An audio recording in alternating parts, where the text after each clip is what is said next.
is here. We've asked Mike to sort of kick this off with probably the only formal paper of the conference. Mike gave this paper at another meeting in Kentucky on rural HMOs, I think that the name it was. He's the administrator of Fairmont Clinic in Fairmont, West Virginia. And his goal, again, is to stimulate you with hopefully some controversial comments. If you disagree with him, he won't mind. If you agree with him, he won't mind that either. So I'd like to, at this time, introduce Mike Ross. I'm very happy to be with you today, and I've been in the back corner there, so if there are others that come in and don't realize or can't see these empty seats in the front, I hope the others back there will send them forward so they can be comfortable. Before I do whatever stimulating, if that's the right word for it, I might do in the healthcare field in discussion with you. I'd like to use some prerogatives of a keynoter who comes to Salt Lake City, Utah, to note more than the gorgeous panorama of color that's behind us and around us. And I can't come here with good conscience because of my background without a preface about people. 59 years ago, in Salt Lake City, there were no affluent suburbs that you saw coming from the airport. There was no Snowbird for the tourists. There were no decent homes for the working people who laid the basis for the railroads and the industries of this nation in this area. There was exploitation of the worst sort in this country. There were hovels and shacks for the working people that surrounded that Mormon temple. And the working class in the copper mines underground, in the crushing and separating mills and smelters, were in pretty terrible condition when there arrived in Salt Lake City one of the gentlest, one of the most authentic folk heroes on the American continent. And the ballad of Joe Hill is not a legend. Joe Hill came to Salt Lake City, this Swedish immigrant, this poet, this songwriter, this organizer for the IWW, Industrial Workers of the World, Wobblies we call them, the early rebel voices that laid the basis for the later CIO and Industrial Union movement. And it was here that he died, and not of a heart attack from the elevation either. He died before a firing squad at the orders of the state of Utah. He was framed on a phony murder charge. And this gentle, creative man whose songs will live long after the names of the governor of Utah, judges at all the appellate levels who heard his appeals and turned them down, are long since forgotten. This man, the night before he died, obviously wrote his will in poetry as well. I used to know it, but I only remember the first couple of lines. My will is easy to decide, for there is nothing to divide. And then he went on. But he gave orders. He gave some simple orders that when they finished shooting him, they were to cremate his body. And they were to take the ashes and send the envelopes to every state in the Union and scatter them, except that no ashes were to fall on the state of Utah. And perhaps if they had, there'd be some trees growing amongst those rocks. Perhaps there'd be a little more beauty to join those quaking aspen. But that was Utah's loss. And I felt a little better when I got here last night. At least saw Sister Diane, whom I expected to see in a different garb, in a pantsuit with a glass in her hand and metal frame glasses. And I realized that maybe the rebel voices don't die, and the rebels somehow live on in different forms. So I wanted to just comment before we start on health care. I have prepared this discussion called the Prepayment Alternative Rural Health Care as the Keystone on the theory that although many of you are from cities and urban areas, your intelligence tells you that, as in everything, the real the real measure is always what we do about about the most benighted, the most neglected, the most out of sight people in society. And so I thought it wouldn't be inappropriate, and many of you do come from rural areas, to have general comments, but to work from that base. So the setting for the keynote of this Family Health Center conference will be rural America. Obviously, the discussion of rural people's health problems have parallels to the issues faced by low and middle income people in urban USA. Recent legislation provides some possible underpinning for health maintenance organizations in our country. Proposed legislation leans toward the expansion of community health centers in the broader use of the words to cover all the various categories. My own bias ought to be open and clear to you at the start. As unprejudiced as I may be about other matters, I am not impartial about community health centers and HMOs in general. I think that prepaid group health plans are best. 54 million people, along with 37,000 physicians, live outside of the census-demarked standard metropolitan areas, or SMAs. This rural USA consists of a broad variety of settings, from the farm village, the mining camp, the wide place in the road, to the county seat, the college town or trading center with elements of sophistication. It is where agricultural and blue-collar occupations are the norm. There are fewer people in professions and management, a lower level of income than the rest of the nation, and generally higher morbidity rates.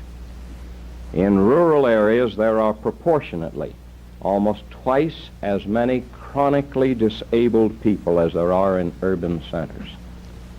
Rates of infant mortality lead the nation. Here, public health issues are sometimes basic: a lack of sewage systems, of good water supply, and of varied public services. Rural lifestyle continues to have elements of helpful neighborliness, a sense of community, often without the polarization and fragmentation common to urban living. In recent years, with rapid communication, news quickly reaches those in isolated hollows and lonely flatlands. This includes news of debates about national health insurance and TV documentaries on the health care crisis. These, in turn, help to shape expectations on the countryside about health care.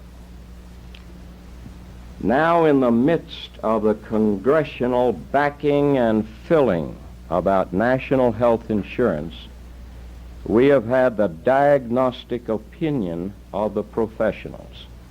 Quote, "We can detect no crisis in medical care," was the testimony of President Russell B. Roth of the American Medical Association before the House Ways and Means Committee. "The fact is," he said, "that more people are receiving more and better medical care from more and better trained physicians in more and better equipped facilities than ever before in history." President Donald Quinlan of the Association of American Physicians and Surgeons said, "There is no health care crisis in the United States. There is no public outcry for change. There is no public demand for Congress to dismantle our present system and build a European-style system on the wreckage." End quote. This will be good news for the American public, which has imagined it saw some signs of something out of order. One, the expensive system of deductibles and coinsurance plaguing middle Americans with health insurance who have to pay newly inflated fees out of their own pockets. Two, a nation spending more than $90 billion for health care. Why doesn't this remarkable outlay of dollars buy the highest standard of national health in the world? Instead, the U.S. has dropped in 2 decades from 7th in the world to 16th in prevention of infant mortality, from 6th to 8th in female life expectancy, from 10th to 24th in male life expectancy, all the while spending more of its gross national income for health care than any country in the world.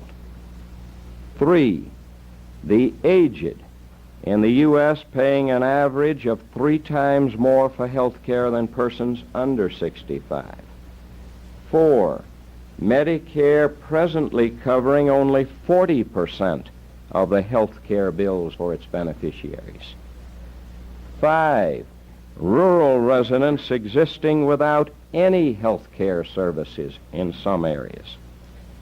And 6, inner city people having all of the above problems compounded. If all this is not visible to the AMA as crises, then medical myopia is the new national threat to health. Victor Hugo said, "Nothing is more powerful than an idea whose time has come." Small town and rural family health centers, neighborhood health centers, HMO legislations, and our efforts in general represent an historic opportunity to replace the impossible sense of isolation on the part of the solo physician, the frustration and helplessness, the lack of backup and relief, the dire lack of resources, and the unevenness of financing and payment, factors which have driven family practitioners from the countryside or discourage their potential replacements. It would appear that an alternative to solo practice and fee-for-service is on the agenda of history today. Now, prepayment with controlled costs in monthly premiums to cover comprehensive health care will be welcomed by a public faced not only with skyrocketing medical costs, but the specter of inflation throughout society. We must create team alternatives, outreach services, and full utilization of physicians' assistants and other paraprofessionals. However, expanded utilization of physician extenders and paraprofessionals often runs into know-nothing hostility and opposition from older sectors of the medical monopoly establishment. For instance, the West Virginia legislature passed legislation of a progressive character authorizing licensure of physician's assistants, each sponsored by a licensed physician with specified occupational descriptions. This public policy helped to meet the desperate need for family care on the part of rural and other neglected people.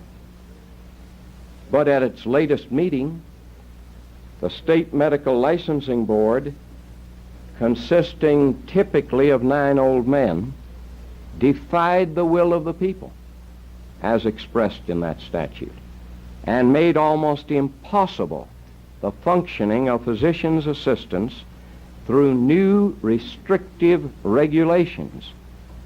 These barred physicians' assistant graduates of 4-year programs who had received Bachelor of Science degrees in medical science from being able, even under the supervision of a physician, from doing a pelvic or rectal examination, or from being located physically away from the sponsoring physician.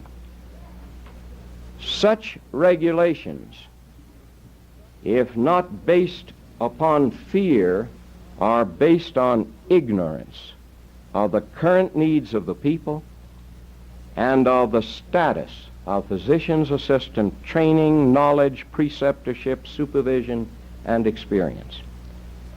As you all know, in several states of the Union, individuals with the professional training I described are able to hang out their own shingles and conduct themselves as independent practitioners. Such restrictive regulations constitute a devastating blow against rural people in one of the most mountainous and isolated states in the Union by a licensure body appointed by the governor from nominees presented by the State Medical Association. West Virginia has one of the few 4-year college degree PA programs in the nation. This action will drive its young graduates out of their native state, where they are neither appreciated nor accepted nor recognized by organized humanity, and ignorance of the past may cause some to believe that what we have conceived of is a set of entirely new ideas to cope with health care problems. But before a missionary spirit grips those proponents of group health as they prepare to market the startling new concept of prepayment, allow me to review with you some neglected pages of history. More than 4 decades ago, Dr. Michael Shadid and the Farmers Union in Beckham County, Oklahoma, formed the Community Health Association and agreed on group practice, consumer input, medical and hospital financing, and prepayment. Oscar Amringer, the great rural folk artist, humorist, public speaker of an earlier social gospel tent meeting era, spoke at the 1932 cooperative hospital dedication there, where 7 barbecued beeves were served to 3,000 hungry well-wishers. And from Two Harbors, Minnesota, to the Mississippi Delta, those who dreamed along cooperative lines organized prepaid structures which had short and long-term lives and mixed results. Logging and other isolated industries often turned to prepayment of medical services as a way to furnish physicians to areas where none would locate otherwise. Rural USA includes hundreds of thousands of hard rock, anthracite, and bituminous coal miners in our nation. Coal industry traditions with respect to payroll deduction prepayment go back at least to 1842 at George's Creek Coal and Iron Company in western Maryland, where 50 cents per month supported a physician in the community. To this day, copper firms in the Rocky Mountains, whose stock is listed on the New York Stock Exchange, operate rural groups and hospitals resulting from early prepayment. On the Mesabi Iron Range of northern Minnesota, in a 100-mile-long crescent, there is a fairly unbroken history of 75 years of physician-owned group practice clinics, including mergers, separations, and rural satellites. Long experience with fixed monthly prepayment in a panorama of control, ranging from steel company domination to a collective bargaining worker voice to voluntary enrollment in a prepaid group health plan. During the 1920s, Consolidation Coal Company had a chief surgeon who was responsible for 58 physicians working on a prepaid basis in communities scattered over several states. More than 70 years ago, Colorado Fuel and Iron Company ran a comprehensive health care delivery system for steel workers, coal miners, and iron miners, underwritten by payroll prepayment stretching from Wyoming down to New Mexico. This comprised a modern hospital in Pueblo, Colorado, with specialists and residency programs which included lecturers from Vienna, broad health education, sanitation and social welfare programs interlocked with dozens of transferable family physicians in isolated mountain communities, utilizing railroads and horse-drawn ambulances for transportation. In southern West Virginia, during the first quarter of this century, an Episcopal Church-sponsored hospital with salaried physicians and a school of nursing coordinated inpatient care on a multi-county basis with thousands of coal miners from dozens of separate companies participating at the rate of 15 cents and later 25 cents per month for hospitalization. In part, many industry programs represented welfare efforts by management in response to early labor strikes or to thwart potential union efforts. Marketing the plan was no problem. Dual choice was unknown and voluntary enrollment was not part of the model. Some industrial prepayment plans exploited patients.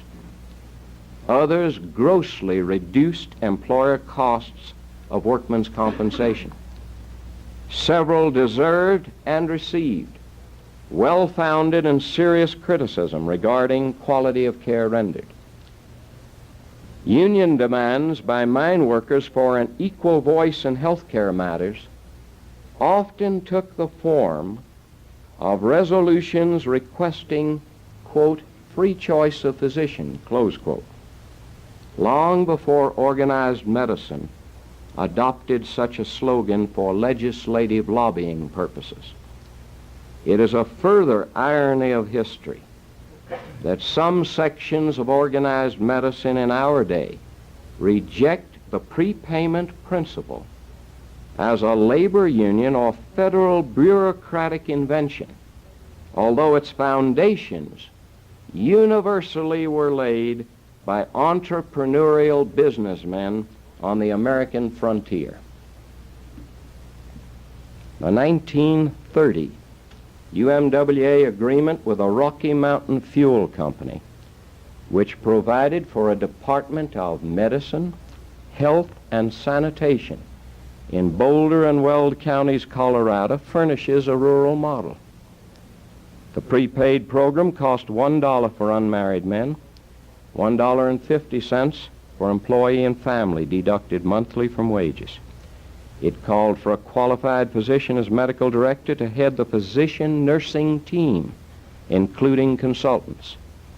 A commission was established, made up of one representative from each mine elected by the miners, and of the same number of officials selected by the company. And that commission was authorized to hear and investigate patient complaints and make final decisions by arbitration. Now moving from miners and related workers to the whole of rural USA, let's sketch a picture of the people and places which rural prepayment centers could serve. Rural USA consists of millions of black Americans, considerable numbers of Chicanos, and almost all American Indians. It is where thousands labor on a migrant basis to produce agricultural products. It comprises the areas most affected by minimum wage laws. Rural USA includes the vast Appalachian population. Only 3 cities qualify as non-rural in the state of West Virginia. It's the people from Blue Ridge and Bluegrass to prairie grass, rangelands, and arid deserts. The people of the Ozarks, the Delta, and the Corn Belt. The millions on the southern landscape who toil in textile plants or other industry while they work a small farm, garden, or livestock acreage at home.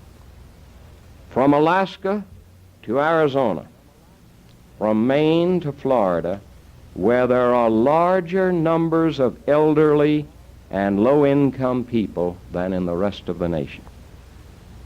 Even in New England, Maine is a predominantly rural state, ranking 41st in the nation in per capita income, and weighted towards extremes of age distribution, 6th in the nation in percentage of population over 65. Surveys of Maine rural families reveal high mortality rates. 65% of those needing medical attention are not receiving care. In selected rural counties, half the low-income women have never had a pap smear, and 50% of men and women have never had a chest x-ray. The very unequal distribution of health care services in our nation is well known. Rural states and rural areas of urbanized states are well below national averages and minimum levels of manpower and services for decent standards of health care. But seldom is attention called to the fact that a unique subsidy system is in existence by which excellent distribution of quality medical and health care is available in metropolitan areas of California, New York, New Jersey, Florida, Texas, and similar urban states. What I'm going to do is discuss with you for a few minutes this subsidy, and because it is going to deal with Medicare, I'd like to preface it with this Henry Youngerman story about the elderly couple who went to the doctor's office and said they had recently met, come to know each other very well, and they wanted to know whether they were making love the right way. So the doctor said, well, let's go in the exam room. He said, go right ahead, and they did. He said, you're doing just fine. That'll be $10. Well, they came back the next week, same thing. After 6 weeks, he said, listen, I've been telling you that you make love all right.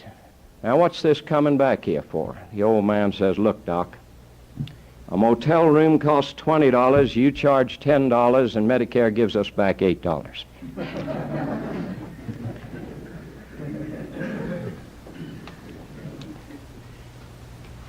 Now, more seriously, on to the subsidy that I think is in effect. With regard to Medicare, I'd like to paint the case for you. I think that what happens to the Medicare premium dollars paid out of the pockets of aged men and women in rural areas needs to be exposed to the light of day. Let me explain. The Supplementary Medical Insurance Program, Part B of Medicare, provides some physician and other health services to the aged. It is financed by monthly premium deductions from Social Security checks and by an equal contribution from the General Treasury.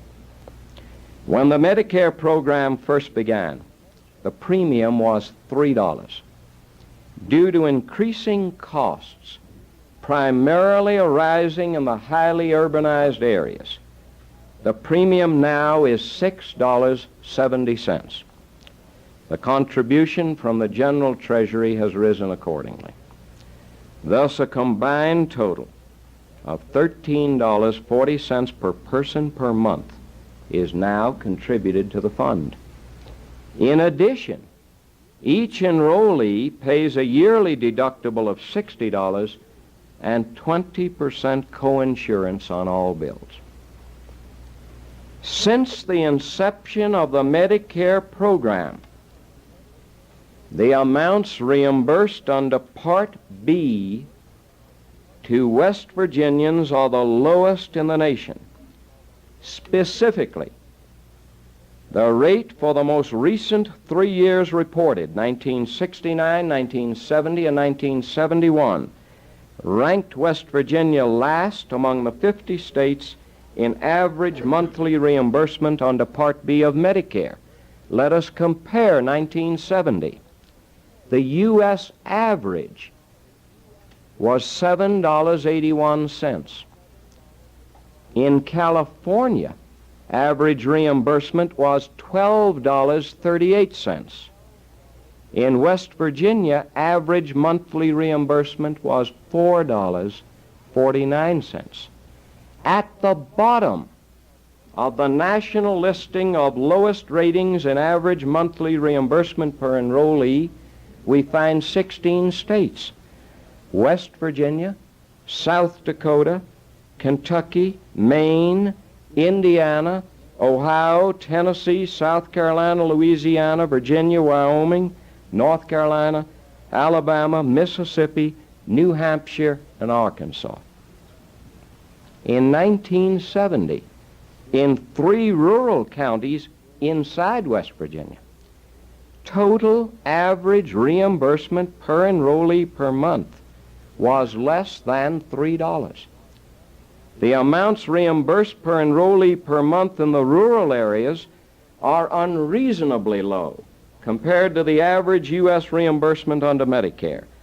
They are shockingly out of line in relation to total premiums paid by the individual and in his behalf from the General Treasury.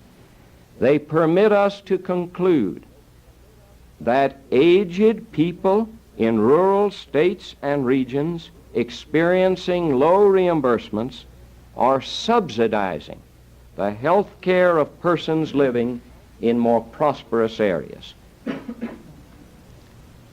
Entire regions of rural USA are frankly in bad shape.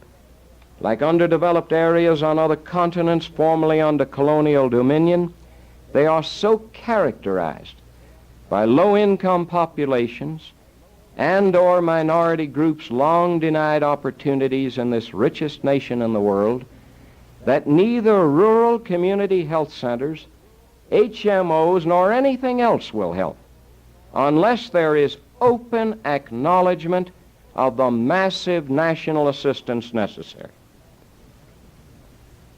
Among existing group practices, there is now a wide range of interest in prepayment health plans. There are certainly dramatic differences between a large Kaiser West Coast group and the small clinic setting which I represent. As much difference, someone might say, as between lightning and a lightning bug.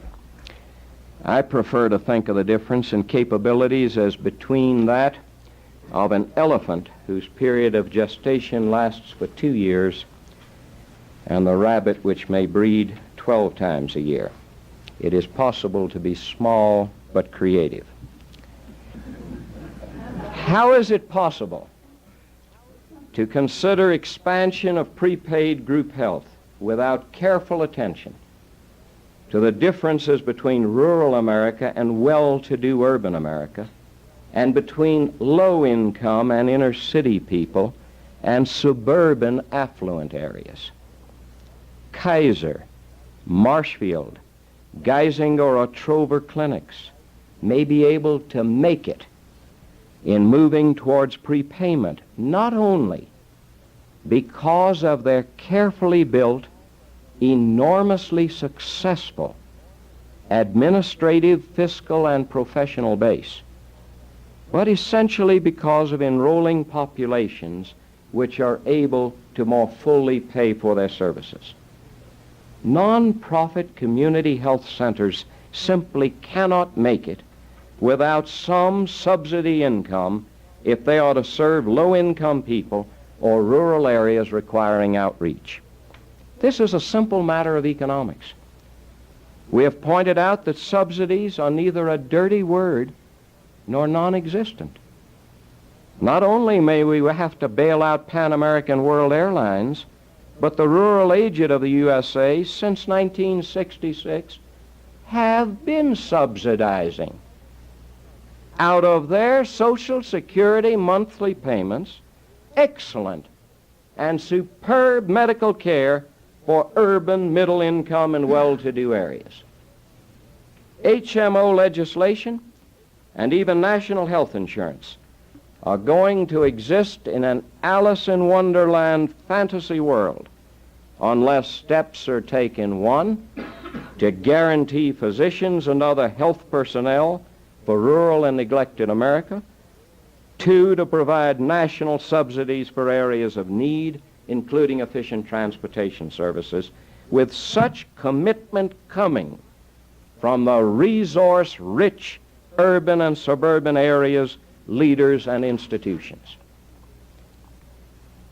It's necessary in all of this work to pay special tribute to those physicians who join pioneering, forward-looking, progressive advances in humanitarian and scientific areas,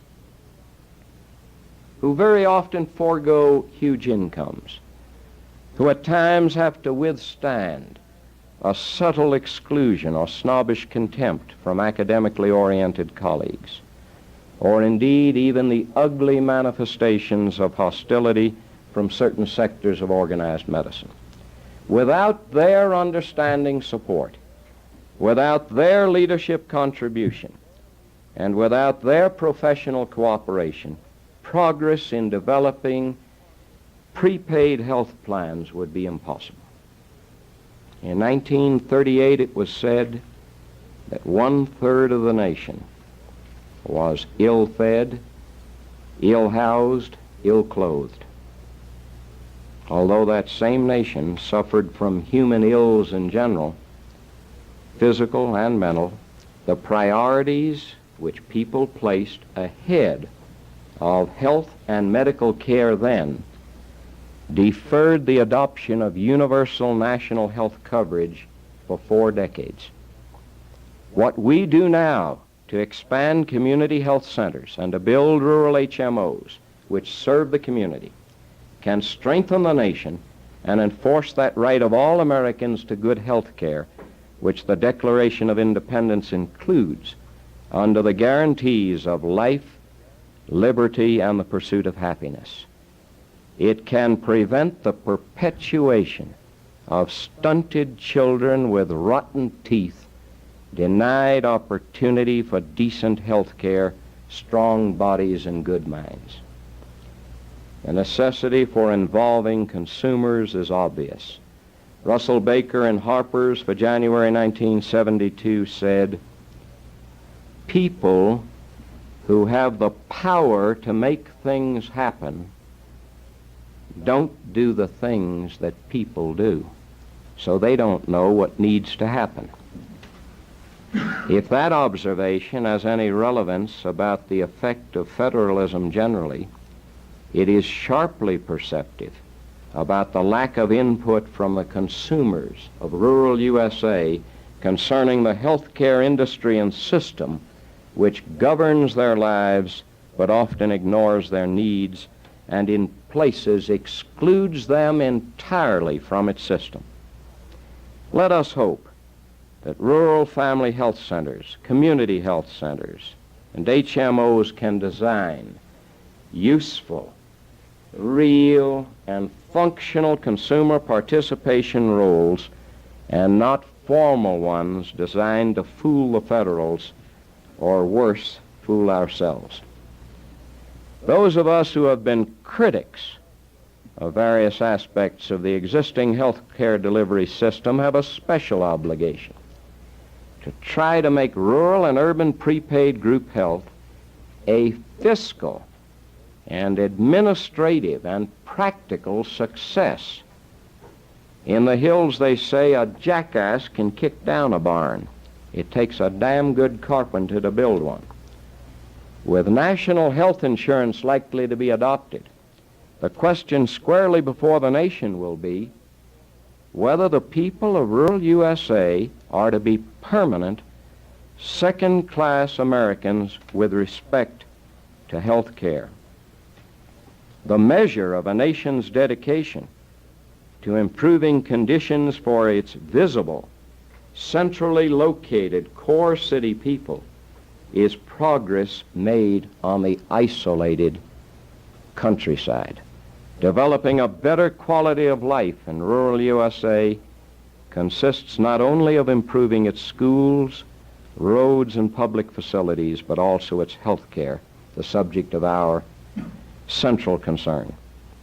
If the other sectors which contribute to the quality of life do their job, and we can make accomplishments in the area of rural health, then that 1/4 of the United States which is rural could become not America's problem of the 1980s, but a land of opportunity to attract and keep the young, the middle-aged, and the old who like to live on the green and fertile countryside, in the wide-open places, on the hills and mountains, at the roots of national strength.